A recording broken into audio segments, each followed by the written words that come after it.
Hello everyone, my name is Vincent and I'm one of the employees at the UNLV Bike Shop, and in this video you'll be learning how to properly inspect your bike before a ride. We're going to be using a system called the M-Check, which is just a way of keeping track of what you're inspecting on the bike. The shape of the M allows you to not miss the most important points of the bike. Beginning at the start of the M, we'll be looking at the front wheel, tire, and brakes. Before you ride, it's really important to check the position of your quick release lever. Make sure that it's always pointing backwards in order to avoid catching with any objects. Securely hand tighten your quick release lever or bolts and make sure there's no wiggle in your brakes. Check to make sure your air valve isn't bent or damaged, your tires are up to pressure, and that your tires don't look damaged in any sort of way.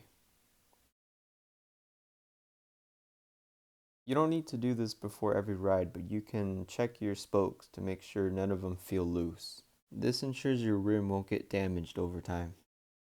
In this next section is where you'll be looking at the components nearest to the handlebars. It's very important to check this area because this is where you'll be steering and manipulating your bike. Check your brakes. If you squeeze them and they touch the handlebar grips, then they need to be adjusted.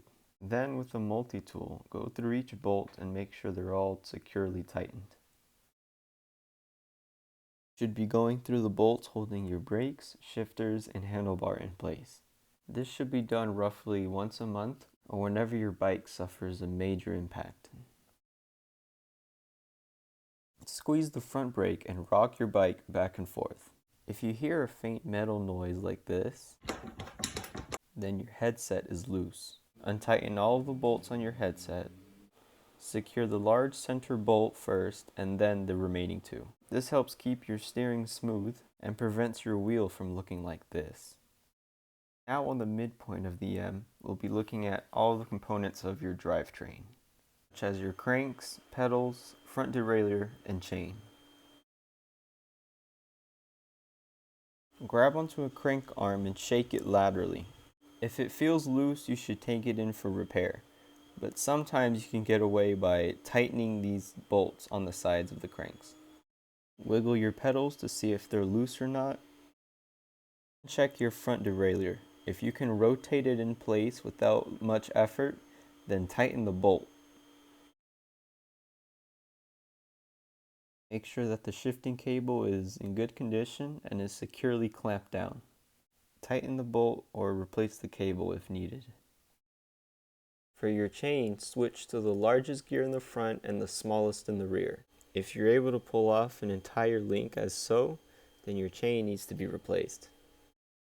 Now looking at the area of your saddle and seat post, all you'll be doing is making sure nothing is wiggling or that your seat doesn't suddenly fall down while riding.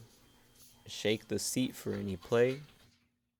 Tighten the clamp just enough so that your seat post doesn't fall down while riding.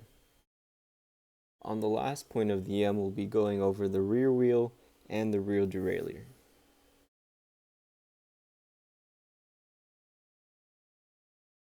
As you did with the front wheel, perform the same safety inspection on the rear. Check the brakes, tires, and the axle. Make sure the derailleur arm is in line with the gears as shown with the green lines, and that the derailleur hanger, circled in yellow, isn't overly bent. Bolt check the derailleur's mounting bolt.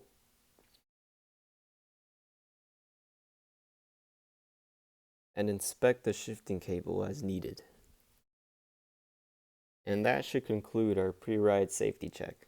Here are some resources for at-home repairs, but as always, the UNLV Bike Shop is here to help you.